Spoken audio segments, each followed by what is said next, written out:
you're a CEO or a founder of a company or a business, you might want to watch this video.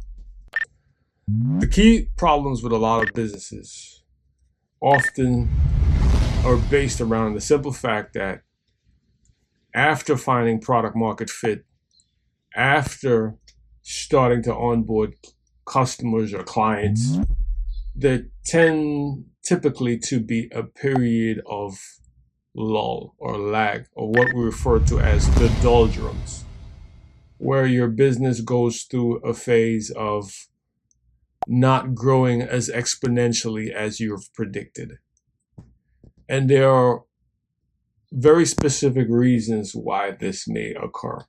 And oftentimes it's very specific to the industry, to the type of business or product or service that you're providing.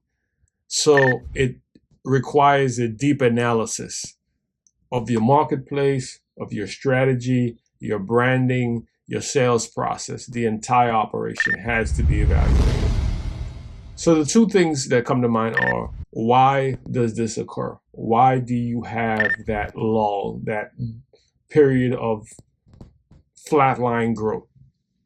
And typically that may result because of changes within the marketplace. Initially, you came into the marketplace very robust with a lot of enthusiasm. If you're a publicly traded company, you went public. There was a lot of fanfare. Everybody was happy. The stock price was booming. And then it just flatlined and nothing after that. 6 months, 8 months, there is no exponential growth. And that may be because there are changes within the marketplace. Other competitors have entered the marketplace. And the marketplace that you started out with is not the same landscape. It has changed. And you see that happening with various industries, CPG, auto, you name it. There's always a change once you've entered the marketplace. And if you're a company that's not dynamic, in the sense that you don't change your processes on the fly, it takes a while before you realize that there is a change in the landscape and you have to reevaluate your entire business process. So the first reason is changes within the landscape. The second reason is because you may have saturated your total addressable market. Strange, but a lot of businesses have gotten to the point very quickly where there is nowhere for them to expand. And that may be a shock to a lot of companies when they thought that, hey, we were going to keep growing exponentially for 4 or 5 years, and quickly they have exhausted the entirety of their market share. So that's the typical why these things may happen. Now, the strategy is that how do you transition out of that? How do you continue to grow? How do you break out of those doldrums? And they're typically different strategies. And it's very specific to industry, very specific to business.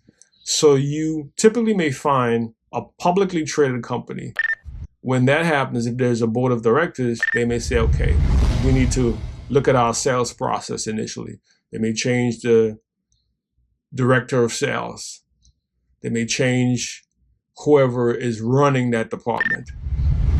If there continues to be poor performances or flatline performances, then they may say, okay, we need a change at the top. So they may request a change of CEO. So you might see that happening in a lot of companies. If the growth is not consistent, the first thing that they typically do is change the sales teams, change the sales director, then they move up the chain and they start changing, then they change the CEO. If that still continues, they may change the CEO again. And then they may come to the realization that it's not the CEO or the sales process, but eventually they realize it's the market dynamics. So within publicly traded companies, there are different strategies. Private companies where the founder has significant control, or if it's a case where the founder has significant control of the board, they may opt for a different strategy.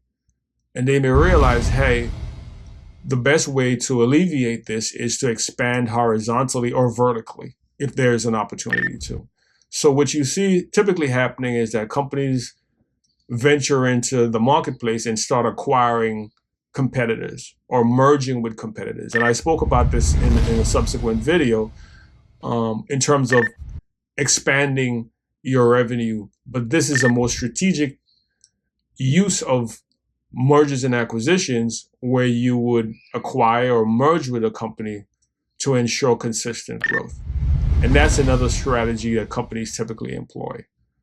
Another strategy that they may look at is implementing different lines of business.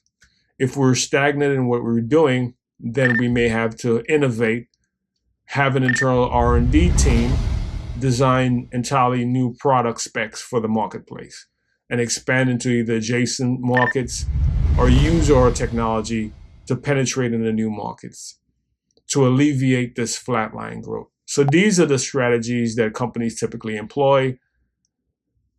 The why it happens when you get into those doldrums and understanding how you get out of those doldrums. And those are critical for any CEO, anyone who is starting a business or running a business. You may come into those situations where your company's growth starts to flatline over an extended period of time, and you would have to start thinking immediately of how you break out of those doldrums.